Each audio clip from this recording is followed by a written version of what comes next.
Box to Box Hoops Preview, hosted by Dex. In sixth place is the Orlando Magic, just like magic. This team, for me, is a favorite to come out of the East. For me, after watching them in the season, I feel like there's a few things that they really need to work on. I don't know if they've addressed it that much, but the upside is so high. Guys, obviously, I did this rankings before the season started. I'm shooting after the season has started. One of my favorites to come out of the East, the Magic, are currently in 10th place in the East, with a 6-6 record. They've won the last two. Not looking too great, but let's see where they go. So this is how they performed in 24-25. Finished with a 41-41 record. 7th in the East. They lost in the first round to my Boston Celtics. The Magic boasted the second best defense in the league behind OKC. They had size, versatility, and effort. Jamal Mosley, for me, was one of the best coaches last season, and the way he made that team, the way they've built that team, was you didn't think that they get to where they got to, but then it's defense is a mindset, bro. Like, these guys can defend. These guys were stifling. I don't think I saw. It was one of the few teams that really gave us problems last season. It was OKC, it was Orlando, and Minnesota. Just because of size, versatility on the wings, like they're just so difficult to beat. They clinched the playoffs with a 120-5 win over Atlanta in the play-in tournament. A few days after dropping 50, Banchero tore his oblique. He ended up missing 34 games. Moritz Wagner then tore his ACL. Like, those two were really, really big losses. Between November 8th and December 4th, they actually were the best team in the league. Franz Wagner, Mo's brother, actually had MVP numbers: 27.4 points per game, 5.9 rebounds, and 6.7 assists. They had the number one defense in the league as well during that stretch. And just when you think they were getting things together, Franz tore his oblique as well. Same injury as Paolo Banchero. He ended up missing 20 games. Then Suggs injured his back, then his knee, ended up getting ruled out for the rest of the season. And yeah, just when you think everything was gone, Paolo and Franz managed to come back just before the season ends. They finish strong. They win 10 of their last 14 games. They secure the home court in the play-in, and they were extremely competitive against us. I know we won 4-1, but that was one of the toughest 4-1s you'll ever see. We were shooting like 22% from three. Like, those were grind it out wins, you know. And I felt like this was, if we were to make it further, honestly, the Tatum injury, of course, just messed up everything. But I feel like this was the type of series we needed for that team at that moment, because we didn't need complacency. They needed like a kick up the backside a bit, because the Cavs were really, really, really, really coming. But yeah, obviously things didn't go away. But for the Magic, for them, it was like, now you see how Celtics are. Like, these are the place. This is where we want to get to. And for them, I feel like that was a very painful playoff loss, but one that they learned a lot about the team. And one of the things they learned that was very obvious as well for all of us is they needed 3-point shooting, and they addressed it heavily by acquiring Desmond Bane. Many people will say that they overpaid. I agree.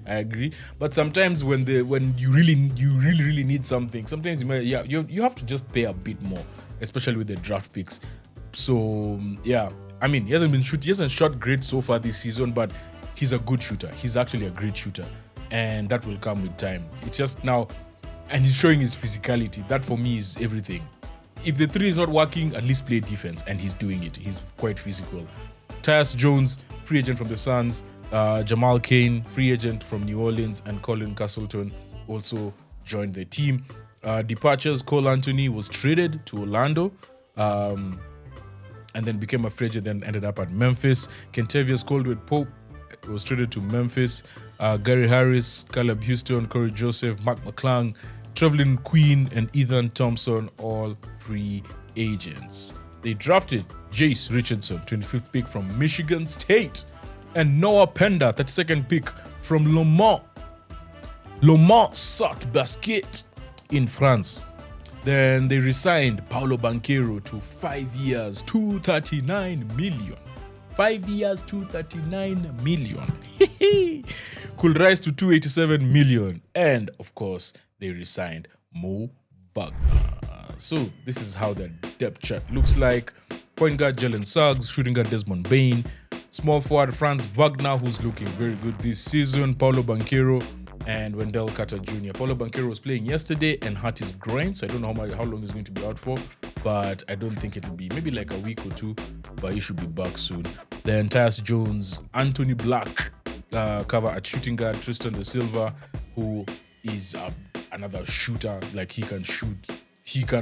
There's a game where Desmond Bane was ejected, the one where he hit the ball on someone's back, but then De Silva came on and made 3 threes, 11 points. Was it 3 threes or 2 threes and 2 twos? Anyway, he scored consecutive points just to try and bring them back. And yeah, I'm big fan. Jonathan Isaac, Mo Wagner, who is yet to feature this season but should be coming back soon.